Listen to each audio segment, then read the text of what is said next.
দেখেন, তদন্ত করার আসলে আমাদের দায়িত্ব না। আমাদের দায়িত্ব হচ্ছে তদন্ত কাজে সহযোগিতা করা।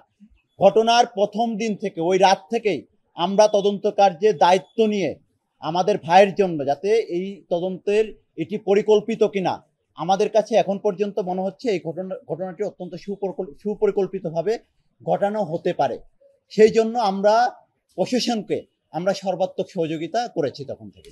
আমরা বলেছি যে সুপরিকল্পিতভাবে ঘটানো হতে পারে।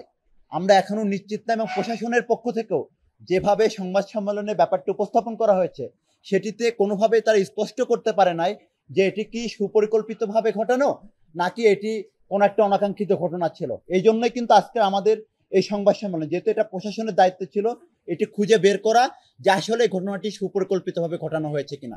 কারণ আমরা সাম্যকে যেখানে আঘাত করা হয়েছে, এটি কোনো পেশাদার খুনি ব্যতীত এই জায়গাটিতে কোনোভাবেই আঘাত করা সম্ভব না।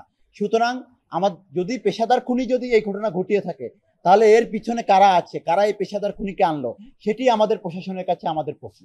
আমি একটা বিষয় বলি, এই বিষয়টা আমরা আমাদের প্রেস নোটে বলেছি যে দেখেন, ঢাকা বিশ্ববিদ্যালয়ের ক্যাম্পাস যদি নিরাপদ হতো, এখন পর্যন্ত যে সন্ত্রাসী সংগঠনকে ফৌজদারি আইনের ভিত্তিতে তাদেরকে নিষিদ্ধ করা হয়েছে, সেই সংগঠনের নেতাকর্মীরা রাতের আধারে ঢাকা বিশ্ববিদ্যালয়ের বিজয় একাত্তর হলে জয় বাংলা স্লোগান দিচ্ছে। সুতরাং কোনোভাবেই ঢাকা বিশ্ববিদ্যালয় ক্যাম্পাস নিরাপদ নয়।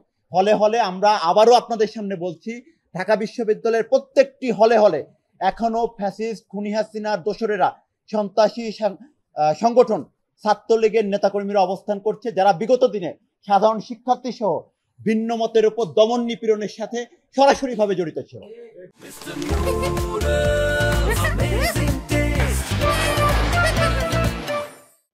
ঢাকা বিশ্ববিদ্যালয়ের মেধাবী শিক্ষার্থী এবং জুলাই আগস্ট গণ অভ্যুত্থানের একজন সম্মুখ সারির নেতৃত্ব,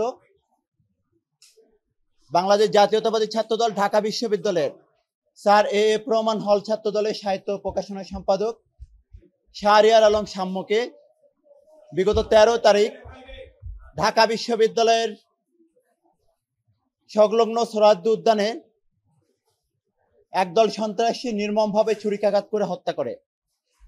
সেই হত্যার প্রতিবাদে বাংলাদেশ জাতীয়তাবাদী ছাত্রদল 13 মে থেকে বিগত সময় পর্যন্ত এই হত্যাকারীদের বিচার এবং একই সাথে এই হত্যাকারীদের এরকম একটি হত্যাকাণ্ডের ঘটনার সাথে যারা জড়িত তাদেরকে সর্বোচ্চ শাস্তির আওতায় আনার জন্য, এবং এই বিশ্ববিদ্যালয়ের নিরাপত্তা প্রদানে ব্যর্থ বিশ্ববিদ্যালয়ের প্রশাসনের ভিসি এবং প্রক্টরের দাবিতে, পদত্যাগের দাবিতে এবং নিরাপদ ক্যাম্পাসের লক্ষ্যে আমরা বিগত দিনে ঢাকা বিশ্ববিদ্যালয় সহ শাহবাগে বিভিন্ন কর্মসূচি পালন করেছি।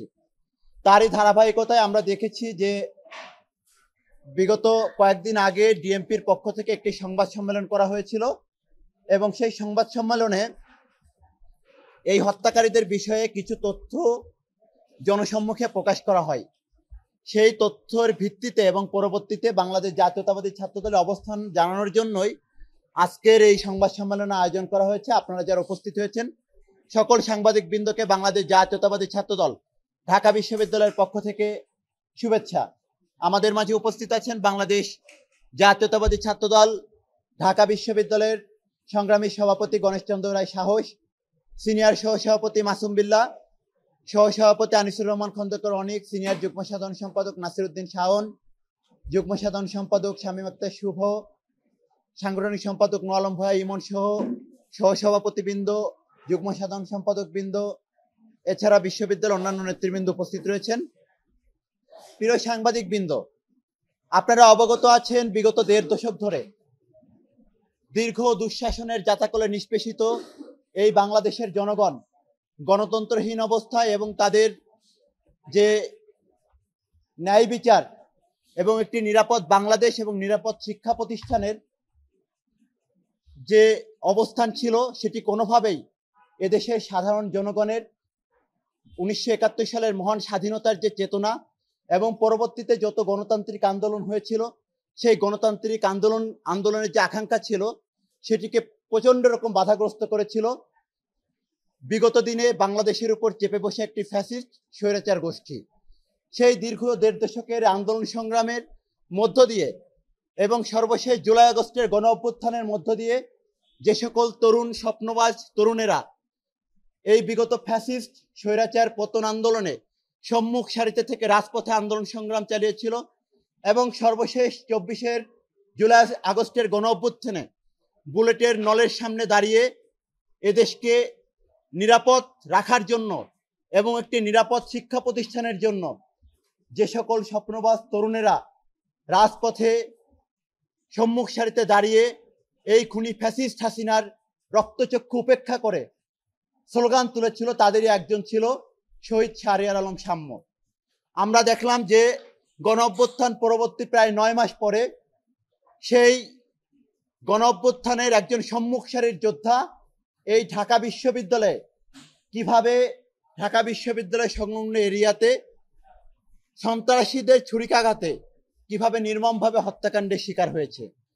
বিগত 15 বছরে আমরা দেখেছি ঢাকা বিশ্ববিদ্যালয় কিংবা তার সংশ্লিষ্ট এরিয়াতে ঢাকা বিশ্ববিদ্যালয়ের কোনো শিক্ষার্থীদেরকে হত্যাকাণ্ডের শিকার হতে হয়নি। কিন্তু আমরা দেখলাম যে নিরাপদ ক্যাম্পাস বিনির্মাণের লক্ষ্যে আমরা দীর্ঘদিন ধরে আন্দোলন সংগ্রাম করেছিলাম, সেই গণ অভ্যুত্থান পরবর্তী সময়ে এই ক্যাম্পাস সংলগ্ন এরিয়াতে আমাদের একজন সহযোদ্ধা একজন নেতৃত্বকে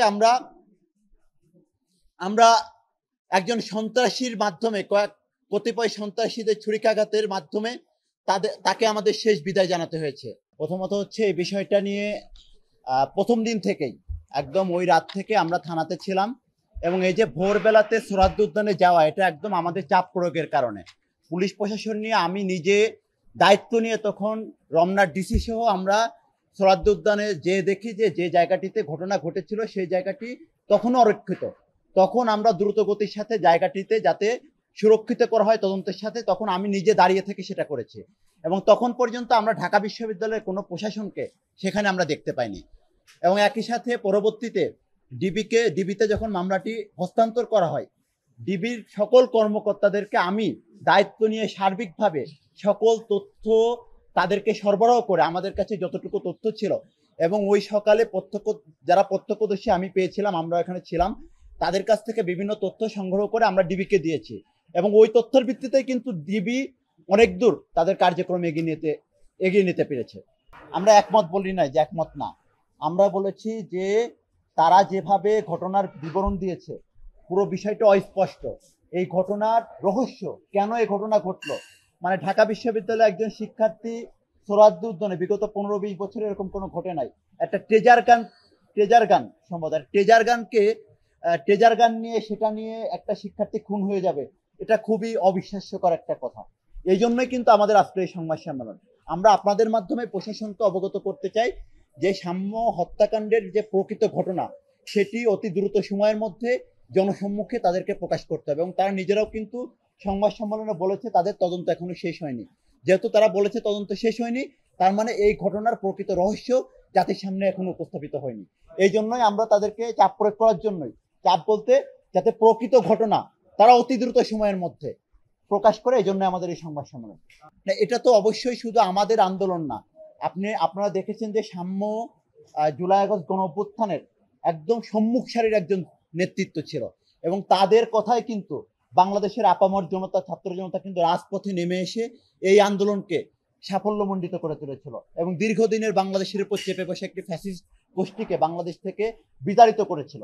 সুতরাং তার মতো একজন সম্মুখ সারির নেতৃত্ব যখন এরকম ঢাকা বিশ্ববিদ্যালয়ের মতো একটি জায়গায় সংলগ্ন এরিয়াতে নির্মমভাবে হত্যাকাণ্ডের শিকার হয়, তখন কিন্তু এদেশের প্রত্যেকটি নাগরিক কিন্তু এই ব্যাপারটি নিয়ে প্রচন্ড রকম উদ্বিগ্ন ছিল। তো এই ঘটনার প্রকৃত ঘটনাকে সেটি জানার জন্য কিন্তু তারা উন্মুখ হয়েছিল। সেটিরই ধারাবাহিকতায় কিন্তু প্রশাসন হয়তোবা তড়িঘড়ি করে জাতির সামনে এটি একটা সংবাদ সম্মেলন আয়োজন করেছে।